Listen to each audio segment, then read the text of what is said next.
do this. Okay. Left and right and up and down. Okay.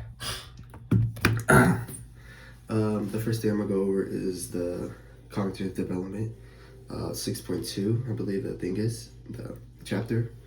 And I say that how we develop over the years is not just what we learn or what we see, it's over through our culture and how our culture affects us, and how us in the US would be like, we're developing through through reading, writing, and all that, while indigenous areas would learn through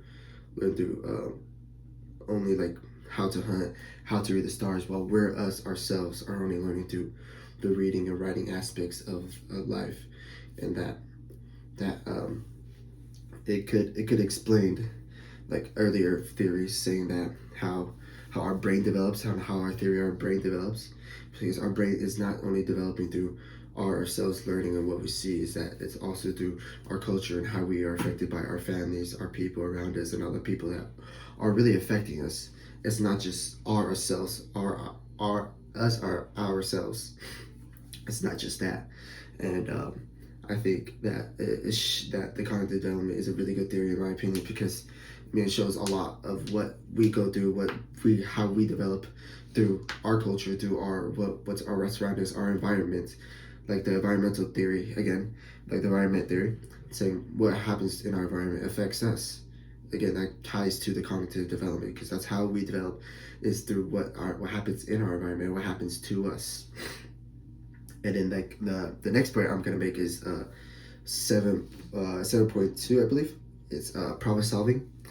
And problem solving is always a thing that we need as people, because we need to learn how to problem solve through life, how to problem solve through school, and how to problem solve throughout our whole life. But like the main thing about that is just that problem solving is not only how we develop, it's just how we take in information, how we could solve that information. Saying like that's how we develop, is our brain. Over time it goes through a change, I would say, and makes us think more intently, saying like, oh, if that's a problem, I can do this, and if this is a problem, I can do this. But then oftentimes adults will misjudge that with us as kids, saying they will get frustrated because we can't problem solve something that we don't fully know or fully get. And that's where adults go wrong with their misjudgment, and saying that we cannot do this, we cannot do that, because we can't problem solve. But in reality, we just don't know how to problem solve that situation. And in reality, they don't know how to teach us how to problem solve the situation. And over time, honestly, it's just how can you do it yourself? How can you focus on yourself? How can you focus on that situation to make yourself look more judge, like not more sophisticated in solving that problem. And then in the short video, I really liked the fact that he said that the rocket ship takes 80% of the fuel on launch, basically saying that it's he's trying to tie it to a presentation, which he's saying that that the first 3 to 4 minutes are the hardest to get through. But as soon as you get through that, the rest is just easiest work you will do. And the easiest way to do a presentation is make sure your first 3 to 4 minutes is perfect. Then the rest of the information in the project or in the presentation will be perfect. And that was it.